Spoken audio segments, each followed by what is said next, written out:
закон о планировании был принят в 1995 году.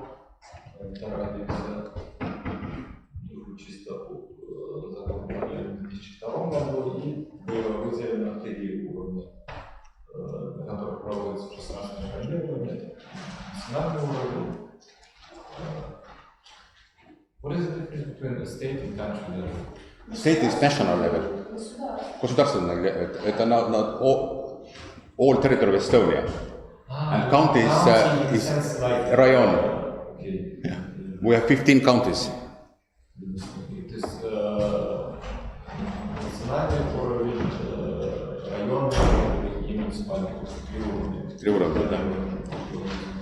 And first you should designate the ecological network at the state level, which is like a vision. I will show the maps, then it's a vision without any very clear borders. It's just, and at the municipality level, we are drawing very exact borders and we are defining very exact land use conditions and restrictions. На государственном уровне политическая сеть не имеет каких-то четко прорисованных границ, но больше такая концептуальная, семантическая картинка. То на муниципальном уровне там уже очень четко прописаны границы и более способ все видеть. And for implementation of this concept in special planning, we worked out the methodology, and if you know that the main elements of ecological network are go areas at different level, ecological corridors, and in some countries also buffer zone around go areas or corridors is defined. То есть 3 основные элемента политической сети: это ядра, регионы и буферные зоны вокруг ядер и коридоров. And this is map, and for implementation we had at the county level, rayon level, thematic plan called defining environmental conditions for the development of land use and settlement structure, and there were 2 sub-themes. One was green network, other one was valuable cultural and historical landscape. And for both thematic plan, new methodology was worked out. Здесь приведен документ, который регулирует создание сетей на уровне графства. And the first task was to define what is the purpose of ecological network or green network. And like I said before, the only purpose is not nature conservation, but we defined that the green network should guarantee the naturally, environmentally and socio-economically grounded space structure based on location of the different infrastructures and needs analysis of society. Then we also gave this multifunctional approach. Главная цель — это не сохранение для разнообразия, а гарантирование природы, экологически, социально, экономически. It's harmonized territory then. I mean, it's very difficult to translate. Maybe it's better in next slides where all those purposes are listed. What is the purpose of green network in Estonia? You can just highlight some of them. I mean, it's to support protected areas, to support biodiversity, of course, to compensate the human impact, anthropogenic impact. I mean, we need some buffer strips along the roads and between industries and settlements and so on. Then to support the good living environment. Then to promote nature conservation outside protected areas, to minimize conflicts between different infrastructures, I mean between railway and green network or highway and green network, just Но это очень важная задача всего этого, это минимизация будущих конфликтов между различными секторами. Например, охрана природы, и лесное хозяйство, и сельское хозяйство, и транспорт, и рекреация. And in the case of conflict, we should think always what is the measure to mitigate this impact. And nowadays, when we are building new railway or new highway, then we are also using those eco-ducts. There are just 3 eco-ducts so far in Estonia, but we have planned more than 20 now already. Highways. You mean environmental taxation? No, I mean when we are building new highway, and we can see that there is conflict between highway and green corridor, then we are planning to build ecoduct, ecological bridge. It's called ecoduct. Yeah. Then this is the mitigation measure.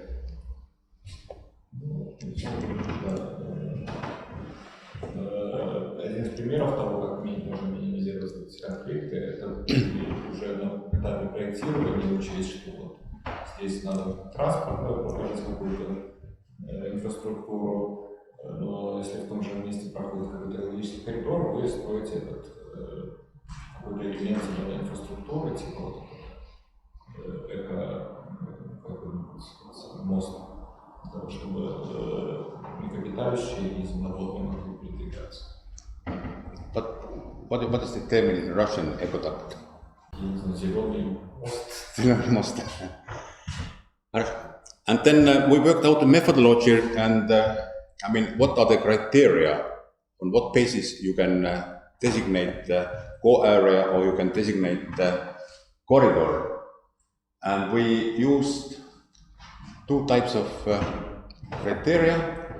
One was based on morphometrical parameters, what is the extent of the corridor or what is the area of core area, and ecological, environmental, socio-economic values or peculiarities. And of course we look at the distribution of habitats, natural areas, species distribution as well. Then I don't go into the detail, but I just gave one example that if the natural area is bigger than 100 square kilometers, then it's already, it would be core area at international importance. Здесь методология основана на морфометрических параметрах. Для ядер это размеры, для коридоров их ширина, также на ландшафтных особенностях экологических, социально-экономических и на распределение видов и мест обитания. And of course we look also at the distribution of protected areas. Then if there is already protected areas, then it means that it is already suitable territory for core area. And here you can see map, it just merged together all 15 county plans, 15 green network plans prepared at county level in the first, and those red areas, they are existing, they are already existing protected areas, and then you can see that in those large core areas there are enough red color that they are most valuable core areas. Видите, что получится, если объединить все 15 районных сетей, ну и вы видите, что в этих ядрах, международных ядрах как раз достаточно. But at the same time you can see that all those corridors and core areas, they are not very strict, they are just free-handed drawings. You will see in the next slides that what does it mean. It's just a concept, it's just a vision where green network should locate. Видите, что довольно-таки условно обозначены эти коридоры. Сейчас более подробно. And also you can see that in different regions or different rayons or counties, little bit different approach was used, but it's already detailed. Then let's look at one county. This is Harju County, which is the most populated area next to Tallinn. You can see Tallinn here, yes? Airport here. In the morning, before I came here, I went to have a cup of coffee, because without coffee I would be very sleepy, and then I look at the local newspaper. It's Pskov, I don't know what was the title, and there was the short information, and the first article what I read that Tšuh to Tartu, then there is discussion that there will be train connection from Pskov to Tartu. When? It's under discussion. Then, then it could be happened that maybe in coming years there will be 2 or 3 trains from Tartu to Pskov and then to St. Petersburg or to Moscow. Then You don't even have a train connection with Riga. No, yes, we don't have. Then we have very good cooperation even with Latvia. Then we're very happy that we have train connection from Tartu to Tallinn, which now is 1 hour 50 minutes. Then it's quite reasonable, and there are 6 or 7 trains a day. But this is the only area in Estonia where you have a lot of barriers, and it's causing a problem for large animals. But just example, this peninsula here, this is the municipality called Viimsi, and if you take this green network map at county level, you can see, and then put on the municipal level, then you can see that all those core areas, they are in the right place, but they don't overlap with forest or park exactly. Then the task of the municipal planning is to have very exact delineation of those areas and put the right land use conditions. Видите, что то, что сделано на районном уровне, не всегда совпадает с границами территорий. Поэтому на муниципальном уровне задача эти границы максимально сопоставить с границами природной территории. And according to the methodology, then usually we first designating core areas, and then we're looking at how those core areas are interlinked, and then we are starting to think where the corridor should follow. Методология здесь заключается в том, что сначала мы определяем, какие территории достойны быть ядрами, уже после того, как определены границы ядер, мы уже смотрим, где можно провести коридор, чтобы связать эти ядра. And in special plan, we usually are listing general land use conditions for all core areas at certain level, for all corridors at certain level. And then it's possible that every core area, every corridor has also their own ID, and for certain purposes we can add specific conditions exactly only for this core area or only for this corridor. Ну и для ядер требования прописываются. Ну и, в принципе, для коридоров тоже можно дать каждому коридору свой определенный идентификатор и для него прописать именно требования. And 20 years ago it was the first time when we did all planning in GIS. There was no paperwork at all. Then we only used those maps and layers which were available in digital. I mean, nowadays it's very natural, but 20 years ago it was quite advanced and innovative. Ну и только 20 лет назад они смогли сделать полностью электронную систему. Без бумажных карт, чтобы электронный видео, информационная система была сделана. And it was, I mean, this expert who worked with computer, then you had those core areas, and then he or she looked at the map and draw those corridors according to the land use, according to the values. And we used more than 200 different thematic maps. Ну, видите, ядра, как коридоры, но для всего этого экспертов использовал 200 тематических карт, чтобы определить, где именно прорисовать эти коридоры. And there are just some example of those different layers. I mean, there were not 200 different themes, but I mean, nature conservation could have 20 different themes and so on. What to consider, and we also look at the grey infrastructure, which was negative for green infrastructure. And also today, when you have this first assignment, there are some land cover types which are belonging to the grey infrastructure. You should also rank them. I mean, roads, railways, mining areas, dump sites, and so on and so on.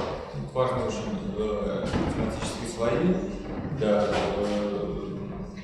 определения конфигурации экологической сети. Additional to those drawings, it's very important to agree necessary land use conditions and limitations for core areas and corridors. And like I said, they are generalist of land use conditions and limitations, and we could add very specific conditions for certain core area or certain corridor. And it's very important to involve different stakeholders, because every interest group have their own target, and what could be ideal for the nature conservationist is nightmare for maybe forester or some developer. Then it's very important when you're doing this territorial planning to involve right institutions, to involve right NGOs, and to have open public hearing. It's just some examples who are the governmental stakeholders related to designing a green network, who are the civil society, local people, landowners, environmental NGOs, and also business companies. Видите, здесь тоже очень важный момент, что нам недостаточно просто собрать очень хороших экспертов и сделать очень хорошую сеть. Но еще очень много включено политики, работы с различными заинтересованными лицами, поэтому надо очень грамотно подобрать те группы заинтересованных лиц, которые надо в той или иной степени включать в работу и по смыслу спросить что-то. Вот здесь примеры такие. And it's always very important in environmental management or special planning to involve stakeholders and discuss openly. I mean, there are always conflicts of interest. It's quite normal. And by nowadays, we can conclude that all 15 counties in Estonia have defined and approved these green networks at the county level. And so far, maybe half municipalities has implemented. And now, when we have this territorial reform, every municipality should have a new comprehensive plan in coming 3 years, and hopefully by 2023 or 4, all municipalities will also have this special plan on green network. And what did we learn from those 2-round planning? We think that it is very important to have a multifunctional approach to the green network, not only talk about the aims of nature conservation, but think about these recreational areas, think about healing landscape and so on. And now the new concept is how to consider ecosystem services. Да, то есть вот очень важная идея того, как при создании этапа создания даже схематических экологических сетей делать это в таком многофункциональном аспекте, чтобы максимальное количество экосистемных услуг вовлечено, и, соответственно, использовать. And then it's very important to include all stakeholders, and in the case of territorial planning or special planning, always representatives from forestry, agriculture, transport and recreation is very important to involve. 4 наиболее важные группы заинтересованных лиц, которые стоит вовлекать в создание сетей. Это лесники, колхозники, транспортники и люди, которые занимаются рекреацией. And it's not only important to have nice colorful maps with all those squares and corridors, but even more important is to have described right implementation mechanism to describe the right land use conditions, restrictions, etc. And we should plan together 3 different types of infrastructure: green infrastructure, blue infrastructure, and grey infrastructure. Тоже очень важный момент, что разобрались, что 3 есть основных типа инфраструктуры, кроме зеленой инфраструктуры, есть еще и серая инфраструктура и голубая инфраструктура. I think there's also red infrastructure. It could be, I don't know, but what is red? I think Talan was mentioned. Network of hospitals. Понятно, да, все, что понимается под зеленой инфраструктурой, что понимается под голубой инфраструктурой, что понимается под серой. And серая инфраструктура это railway and roads and settlements and so on, and very often green infrastructure and grey infrastructure, they could have conflicts, and then you should think how to handle with this conflict, how to mitigate the conflict. Ну, то есть серая инфраструктура, это все, что на картах, на снимках, все серые. And of course, very important question is, does green infrastructure functioning or not? And of course, there are several methodologies how to measure, how to analyze functioning of green network, and very often we need data from monitoring. Then we should, at least in Estonia, we had the conclusion that we should redesign national level monitoring system to get the right answers about the functioning of ecological network. This is the most important message from this slides, I think. Очень важный еще урок, это то, что надо даже после того, как вы создали экологическую сеть, надо нельзя останавливаться, надо убедиться, что созданная сеть она нормально функционирует. То, чтобы убедиться, что она функционирует, необходимо иметь рабочую систему мониторинга. Ну, и в истории пришлось эту систему мониторинга даже не здесь. And then when you have this plan of green network or special plan of green network, then you should also consider or implement this vision at different sectors, at different levels. In the case of agricultural landscape, you should think how to use agri-environmental measures, how to create maybe new corridors or buffer zones. You should consider in the forest management practices how to regulate the clear-cut areas. У нас в нашей традиции восточноевропейской, русско-российской, белорусской, украинской, значит, обычно создание всех этих экологических сетей заканчивается на уровне проектирования. Да? Они ведь идут дальше, они еще продумывают то, каким образом на уровне менеджмента это все должно работать. И не просто на уровне менеджмента, а по секторам смотрят, что в сельском хозяйстве, что можно, какие там подходы использовать для того, чтобы это все функционировало, что там в лесном хозяйстве, что там в охраняемой территории. Да. Да. Ну и вот примеры по сельхоз, например, ландшафте. But the term used eco. Which one? For agricultural landscapes, they use eco. Agri-environmental program. Да, агроэкологические программы есть для того, чтобы убедиться, что вот эти вот коридоры, которые проходят по сельхозугодиям, они функционируют. And also those grey infrastructure elements, they could be used to promote the green network, especially in the case of quarries or open mining areas. They could recultivate the purpose of to be a core area of green network. Or we can also have roads with nice trees or hedgerows.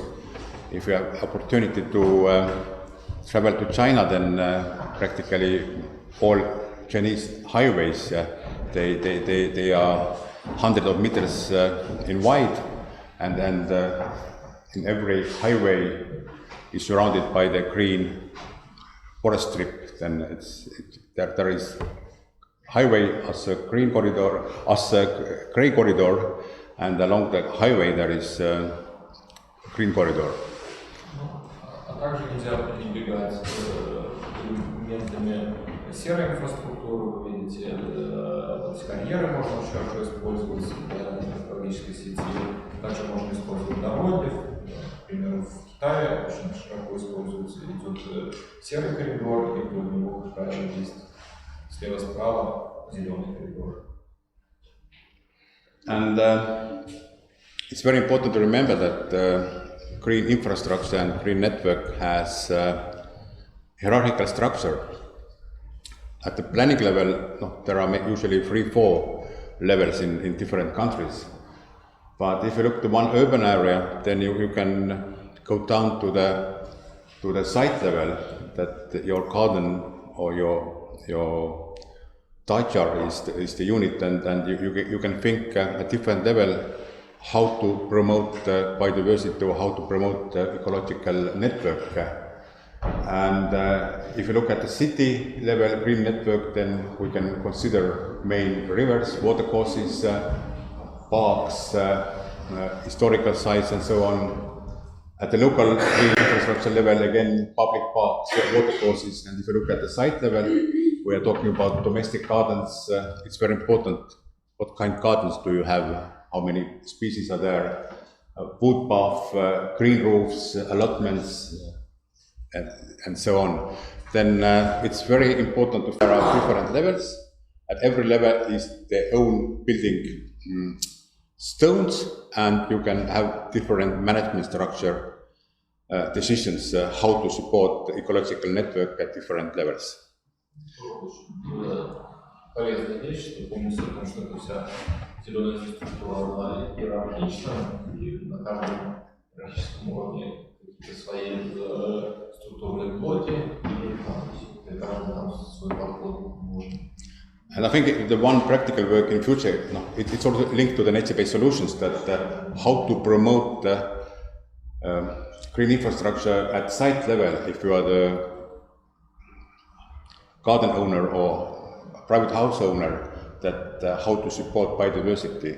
Очень важный уровень иерархический, это уровень земельного участка. И именно на уровне земельного участка очень много важных решений принимается. Размер сада, видовой состав, садовый состав грядки.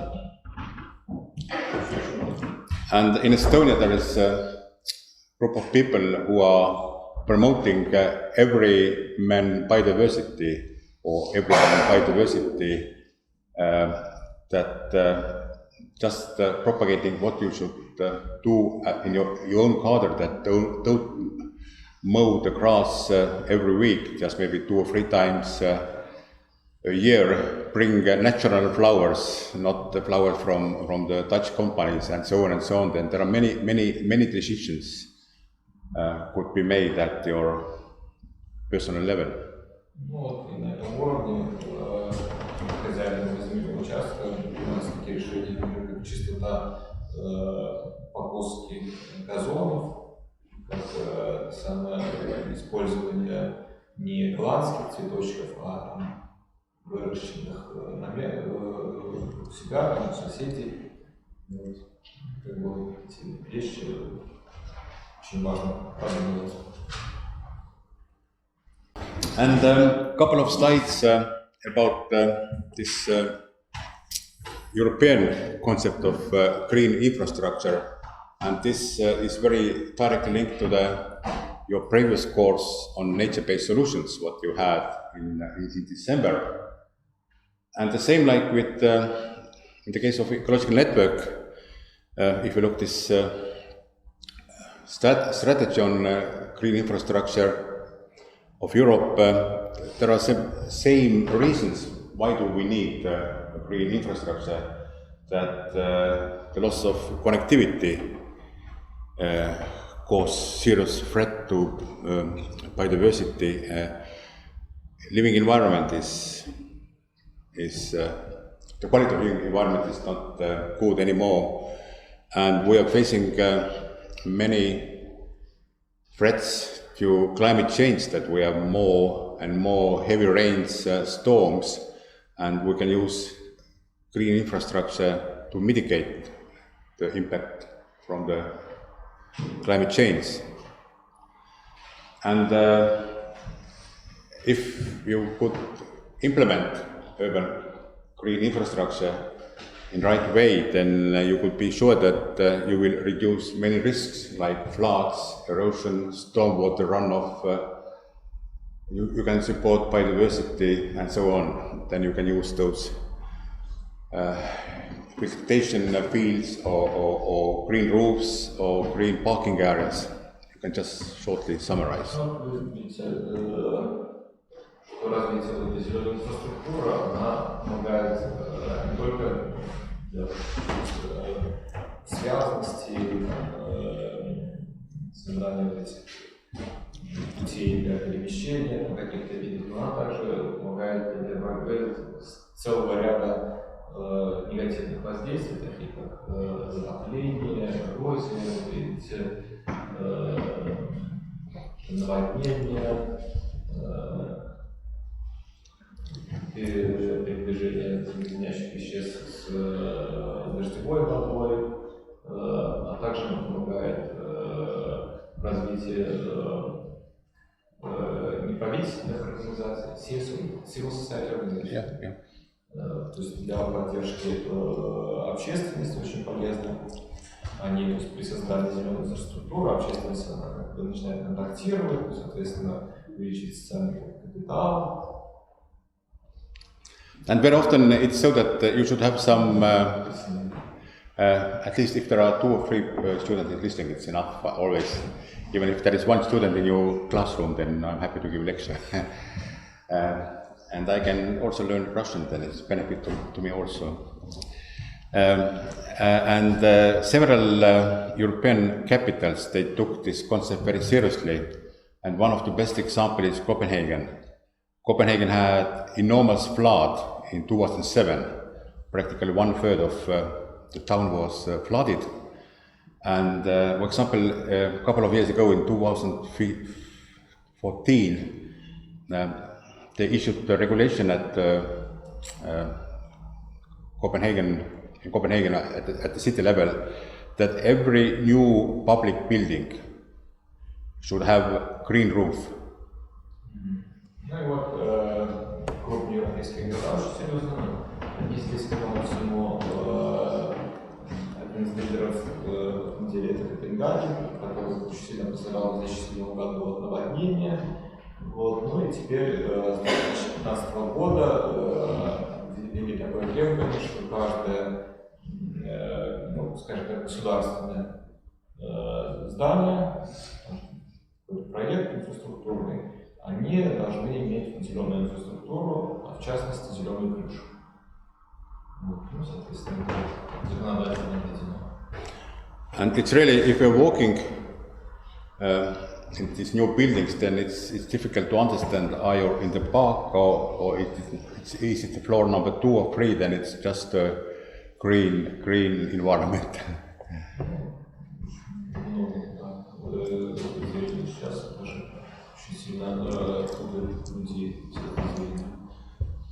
Then you can make a proposal to university to have a study trip to Copenhagen to learn. We went with our students last year. В частности, вам рекомендуется попросить ваш деканат, чтобы они практики полевые проводили не в Псковской области, а свозили вас в Копенгаген. пройтись по зеленым крышам. It's in our case, we are covering 50% of expenses and 50% every student should contribute. Даже эстонцы, Yeah. 50% платят своего But it's always nice to travel and learn from other experiences and then to see wonderful buildings and territories which are very nicely planned. Copenhagen is such a touristic destination. Yeah, but if you go in the right time, maybe late April or early May, there are not so many tourists, and then you can hire the bikes. We hired bike for 3 days, and we visited all those nice areas. Next time I can give a lecture about Copenhagen. Да, рекомендуется в нетуристический сезон ездить в Копенгаген. But of course, it's quite expensive capital. And there are 6 main components of green infrastructure. Just to remember, some of the elements of the green network as well, like healthy ecosystems or multifunctional zones, which could be restored, or natural beaches. Then it's also part of ecological network.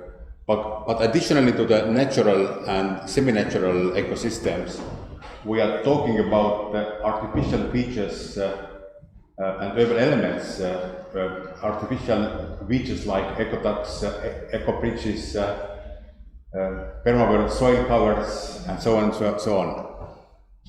You can just conclude, summary, what are the main components or elements of green infrastructure. Основные компоненты видели, это не только вот эти вот здоровые природные экосистемы, различные функциональные зоны, ландшафтные элементы, но и вот эти вот полуприродные, искусственные инфраструктура, вот эти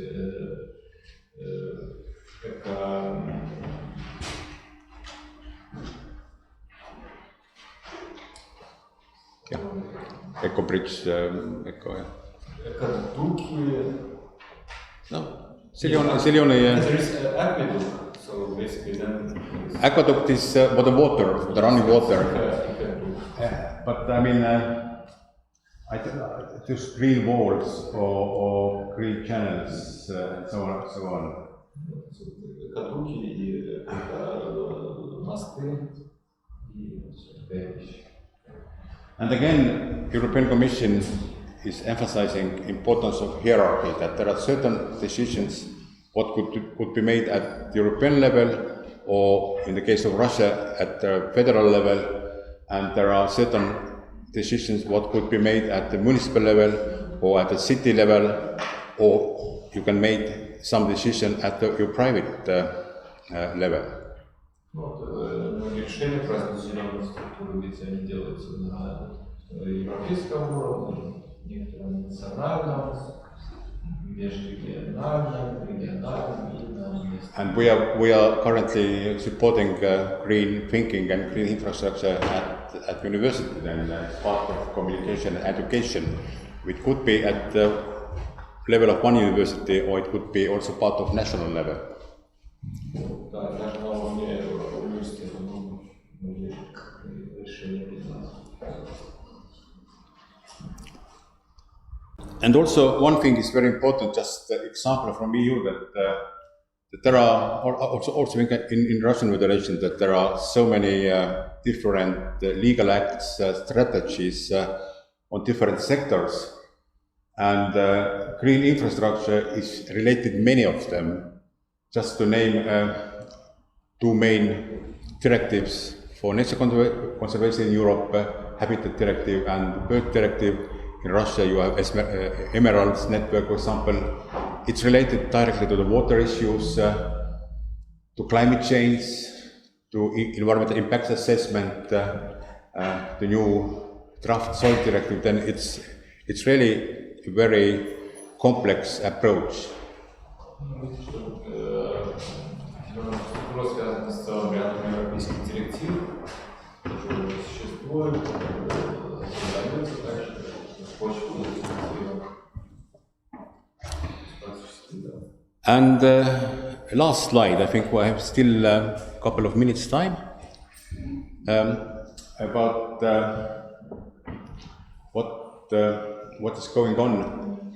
We have already green infrastructure strategy at European level, which are just listing all importance and key elements and key activities.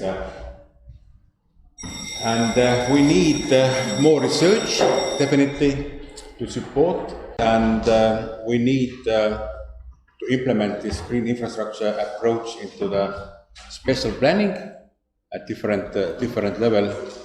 And if you will learn those nice concepts at university, and you will start your working period, then you know how to implement this concept. Now this lesson is over, and